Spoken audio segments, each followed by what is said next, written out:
Okay, thank you. All right. You don't get to make things up, though, Chair. There's a book. Okay, and you don't get to speak when you don't have the floor. So, Mr. Okay, Jennings, I have a you're point of done. order, Chair. Okay. I have a point of order. Okay, now Mr. Brock is going to challenge my ruling. That's fine. All those in favor of the amendment will please rise. Mr. Scheer.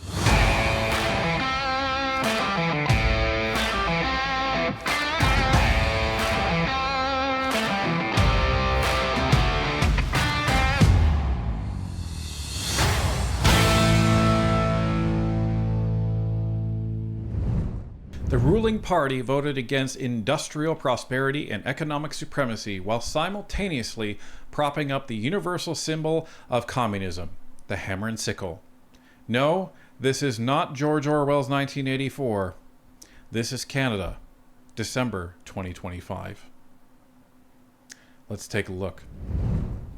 It's clear that Bill C-9, and given the deal that has been worked out between the Liberals and the Bloc, has become a lightning rod to religious organizations right across this country.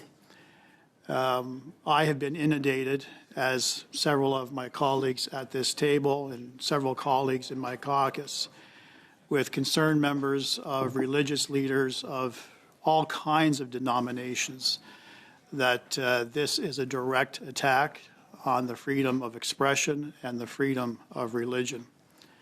We all anticipated that when we returned to the House in the spring, one of the first hallmarks of this Carney government would be the introduction of bail legislation to deal with community safety. That didn't happen.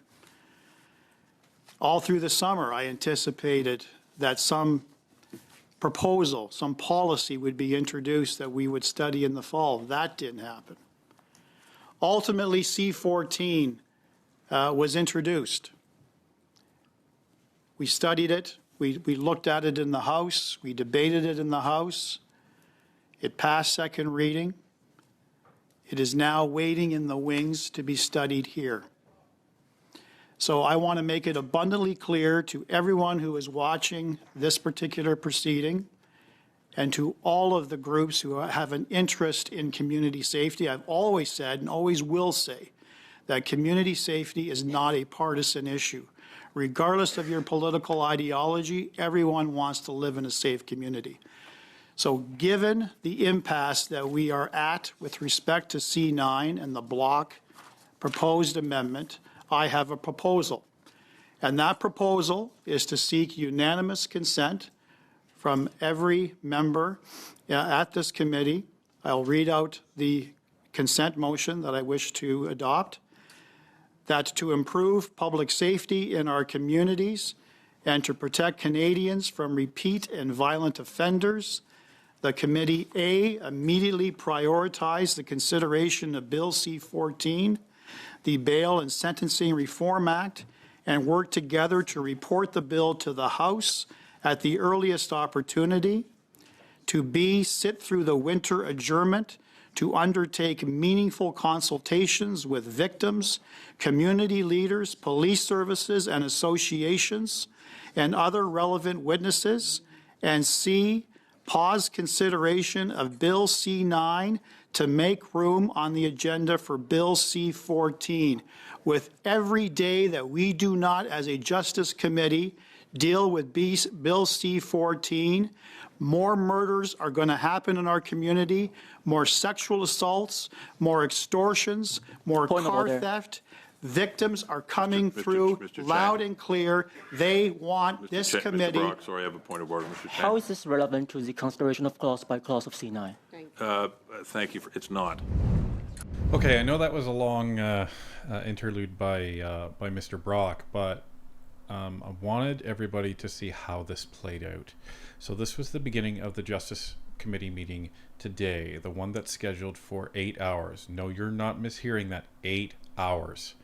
It's scheduled to go from 3:30 p.m., so it's already in motion at the time of this recording, up until 11:30 p.m. Eastern Time. That's a horrendously long meeting.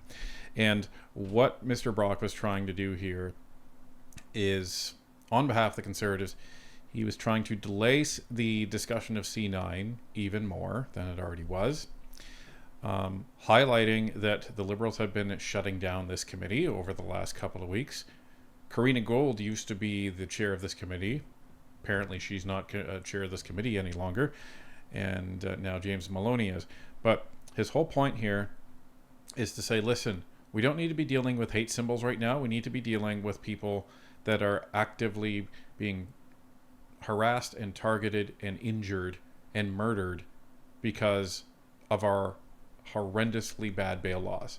So let's park this. We'll get to it later. And if the Liberal government is serious about dealing with bail reform and addressing the issues that are out on our streets, then let's deal with it now.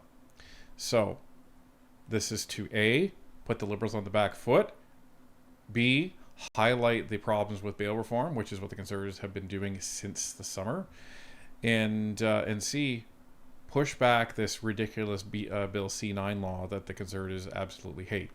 So that was the whole point of this.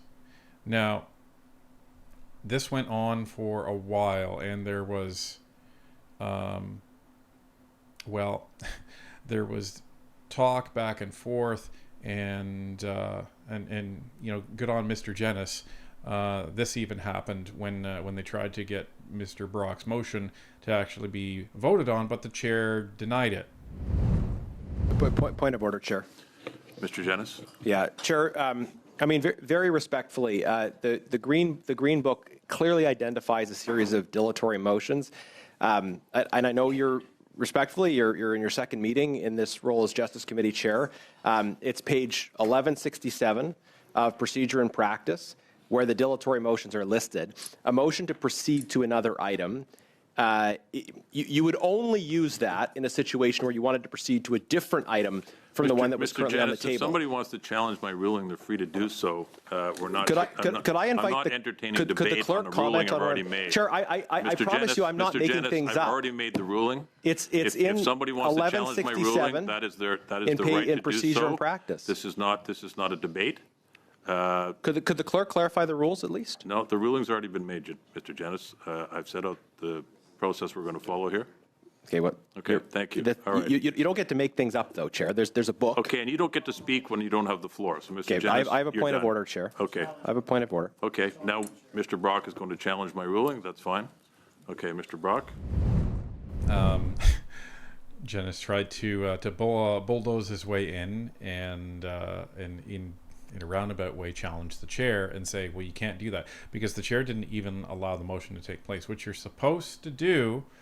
And the chair said no, and because the Liberals basically have a majority on that committee, then you know they couldn't really do anything, right? So the Liberals get to say no, too bad, because remember, the chair's the tiebreaker. So if the chair says if the chair's the Liberal, then he's going to vote with the other Liberals, and there you go. So that's the challenge there. So they didn't even allow the motion to happen, and if they had, as per committee rules, they would have had to start debate on the motion, which would have completely derailed the whole thing. And then just to remind everybody, because we haven't talked about committee protocol for a while, there was a couple of point of orders that have been raised already. So a point of order, what is a point of order? So a point of order, it's used a lot more often in committee than it is in the House, but what a point of order is it's basically like an objection, and everything has to stop, and either the speaker or the chair must address the point of order first before allowing the proceedings to continue. So you say point of order, and it's supposed to be procedurally based, meaning you're citing a deviation from procedure, you're raising it and calling it to the attention of the chair or the speaker, so the speaker can say, aha, yes, and then correct it, right? Now, the Liberals, in this case, they were calling point of order after point of order after point of order on relevance. Relevance is not a procedural thing, but this is a Liberal chair, so the Liberal chair said, oh, well, yeah, I agree with you, and he upheld the point of order and forced the Conservatives off track. So virtually all the Conservatives talked to this point about getting to C14 instead of C9. They were not successful in that. And then we got to a very, very disturbing amendment vote. So the Conservatives have put forth an amendment to essentially say, okay, well, if C9 is going to go ahead, then we're going to try to actually put some balance in it and put some good things in it. And so they tried to introduce an amendment that would put the hammer and sickle into the list of symbols that were not allowed. This is how that played out. Thank you. So we have raised in the course of our study of C9, study that has been sadly shortchanged because of Liberal obstruction, that there are grave concerns with a number of sections of this bill, how it will affect civil liberties, how it will affect, in some cases, the very communities that the Liberal government claims it will protect.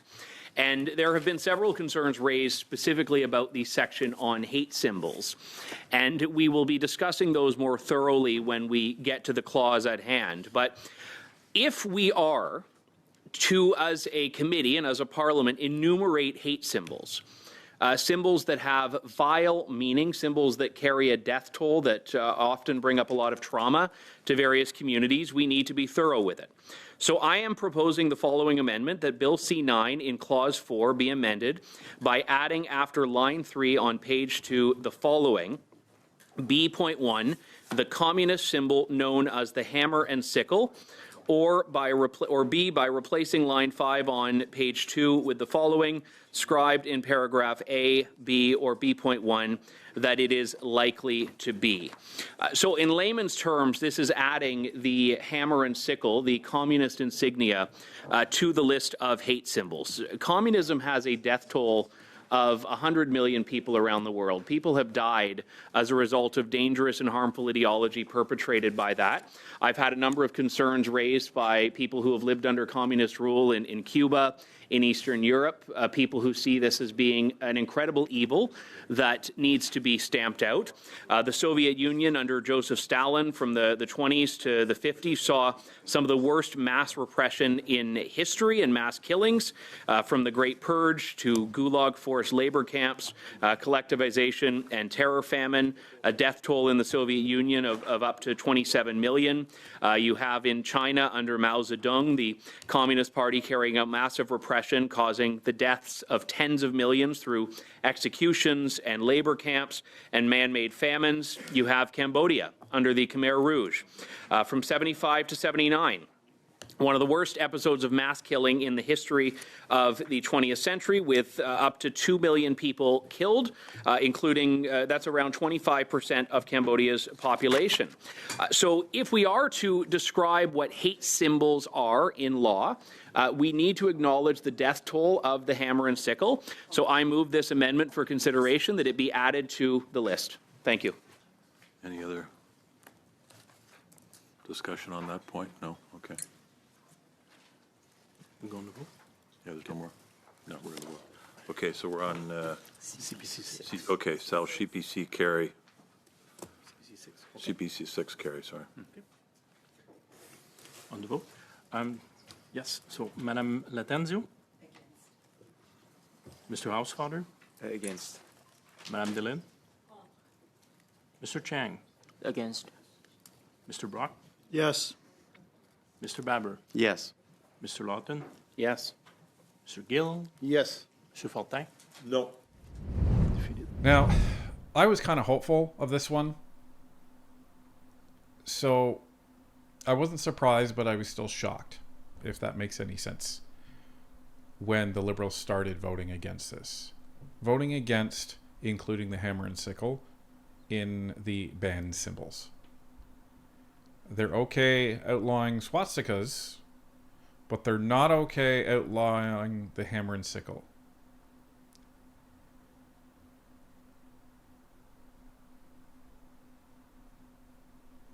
What do you say? What do you say to that? I don't know, but it's chilling. It's very chilling. This is why we hope, like, this isn't hopefully going to be the end of C9 in terms of being done in committee and going back to the House and voted on. I'm hoping it's not. I'm hoping this is going to continue and C9 will be shelved indefinitely. Conservatives will no doubt have some other tactics up their sleeve. But the Liberals actually voted for communism. Now, a lot of people will say, well, of course they did. It's one thing to accuse them of doing it, but it's another thing to actually see it, if you know what I mean.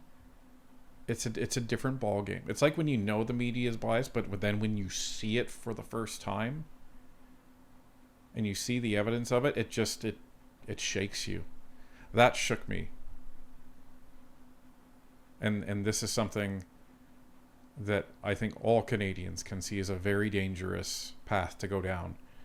That we're trying to criminalize some religious symbols. We're trying to criminalize the swastika, which I don't think there's any good use for the swastika. But we're saying it's okay for the communist hammer and sickle, which you could probably argue has killed more people in the history of in the history of the world than any other single cause. It's frightening. But we weren't done there, because next, we have a very important vote to deal with. And ladies and gentlemen, that's the pipeline vote. So let's take a look. The question is as follows. Mr. Upal, seconded by Mr. Halan, moved that the House, A, take note of the Memorandum of Understanding between Canada and Alberta. May I dispense? A, of November 27th, 2025, and B, support the construction of one or more pipelines enabling the export of at least 1 million barrels a day of low-emission Alberta bitumen from a strategic deepwater port on the British Columbia coast to reach Asian markets, including through an appropriate adjustment to the Oil Tanker Moratorium Act, while respecting the duty to consult Indigenous peoples. The 10-minute period for members voting electronically has started, and the House will now proceed to the vote for members participating in person. All those in favor of the amendment will please rise. Mr. Scheer. Mr. Doherty. Mr. Doherty. Mr. Schmale. Mr. Schmale. Mr. Brock. Mr. Brock. Mrs. Block. Mrs. Block. Mrs. Thomas. Miss Kirkland. Miss Kirkland. Mrs. Conan. Mrs. Conan. Mr. Ruff. Mr. Ruff. Miss Cronus. Miss Cronus. Mr. Couric. Mr. Couric. Mr. Ma. Mr. Stevenson. Mr. Stevenson. All those opposed to the amendment will please rise. Mr. McKinnon gets no. Mr. McKinnon gets no. Mr. Ali. Mr. Ali. Madame Diab. Madame Diab. Mr. McDonald Malpeck. Mr. McDonald Malpeck. Mr. McGinty. Mr. McGinty. Mr. Lightbound. Mr. Lightbound. Mr. Robertson. Mr. Robertson. Mr. Bruson. Mr. Bruson. Mr. Champagne. Mr. Champagne. Miss Thompson. Miss Thompson. Mr. Ananda Sangari. Mr. Ananda Sangari. Madame Michel. Madame Michel. Mr. Fraser. Mr. Fraser. Monsieur Miller. Monsieur Miller. Mr. So it is not a surprise that the Bloc were not voting for this. It is not a surprise that the NDP were not voting for this. And at this point, it is not a surprise that the Liberals were not voting for this. And this was a very clever maneuver by the Conservatives, because there was this trepidation whether or not the Liberals would actually go through with this pipeline. And this is trying to force them one way or the other, right?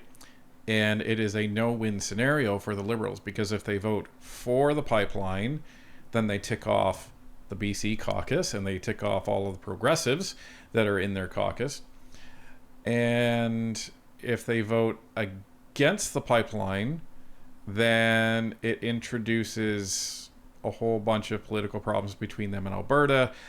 But it also is intended, as Pierre was saying during question period, it's intended to try to show Canadians that you cannot trust a word that this guy is saying. And Pierre is just adding this to the list, right? He's saying, well, he promised you a deal with Trump by July 21st. That didn't happen. Well, he promised you a deal, later than that. That didn't happen. He promised you that your groceries would go down. That didn't happen. He promised you that he would solve crime. That didn't happen. He keeps promising all these things, and he's trying to add to this list of Mark Carney keeps lying to you, Canadians, and he keeps lying to you on very important issues. And I hope he also references the fact that he lied to Stephen Guilbeault, and he lied to Elizabeth May as well. Like, he lies to everybody, lies to his own caucus, lies to his own ministers, lies to his colleagues within the House just to get a vote on a short-term win. So I'm wondering if this is kind of setting the table for what's coming in the new strategy coming in, with Steve Outhouse. It makes me really wonder on that, because it would be really effective, because if you can discredit Mark Carney in the eyes of Canadians, to say, A, he lies about everything, and B, convince Canadians to see, not that this is something, factual, or fictional, convince Canadians to see that he hasn't gotten anything done, then maybe the swing voters will start to see. You'll see that seed of doubt start to grow. And then maybe they'll see, you know what, mate, he's right. The Conservatives are right. Mark Carney hasn't done anything to improve my life. Mark Carney hasn't done anything that he said he was going to do. And Mark Carney, if he can lie to his own caucus, if he can lie to his own MPs, his own ministers, does that mean that he can really be trusted to tell the truth to me as the Canadians? So I think it's a very, very clever move to add to the list of the growing lies by Mark Carney, with the goal, the longer term goal of discrediting him in the eyes of the swing voters. So this will be very interesting to see how the Conservative media machine kicks in over the Christmas holidays on this, and it'll be interesting to see if Danielle Smith responds to this. I don't know if she will or not.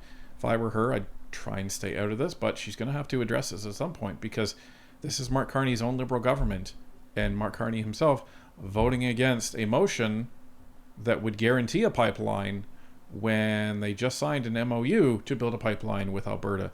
So this is the sticky situation that Mark Carney's in, and he seems to be getting in more and more political sticky situations, and I don't know if they know how to get out of it. And when you cannot discuss anything with Mark Carney, and he runs it like a CEO, and there is no debate, this is all going to come on him. And that's going to be a huge problem for him in the spring.